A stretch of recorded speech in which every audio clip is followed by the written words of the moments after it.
ہر ایک کے لیے دعا کرنے والے بن جاؤ، خدا تمہیں صاحب دعا بنا دے گا۔ اللہ جب کوئی چیز دل میں ڈالتا ہے تو کہیں نہ کہیں نصیب میں جگہ ضرور رکھتا ہے۔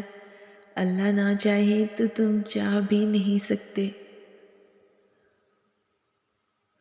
اللہ دل میں تڑپ اسی لیے پیدا کرتا ہے تاکہ تم دعا کے ذریعے اس چیز کو حاصل کرو۔ دعاؤں سے تقدیر کے رخ موڑ دیے جاتے ہیں۔ تم خالی ہاتھ کبھی نہیں لوٹائے جاتے، بلکہ تمہاری تڑپ اور تمہارا یقین تمہیں کن کی منزل تک لے کر جاتے ہیں، ایسی منزل جہاں صرف معجزے ہوتے ہیں۔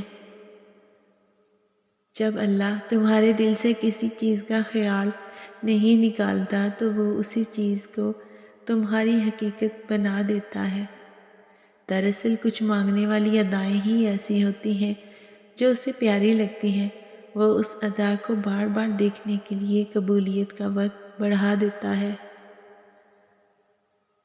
اور اگر وہ اس چیز کو تمہارے ذہن اور دعاؤں سے نہیں نکال رہا جو تم چاہتے ہو تو جان لو دعا قبول ہو چکی ہے۔ یہ ذرا سی دیر تو ملاقات کا بہانہ ہے۔ جس پکار کو وہ بار بار تمہارے منہ سے سننا چاہتا ہے، پھر وہ اسے رد کیسے کر سکتا ہے؟ اور پھر جب وہ مانگنے کی توفیق بار بار دے رہا ہے تو کیا یہ تمہیں قبولیت کی پہلی نشانی نہیں لگتی؟ سب کچھ ہو جائے گا، بس اپنے رب پر یقین رکھو۔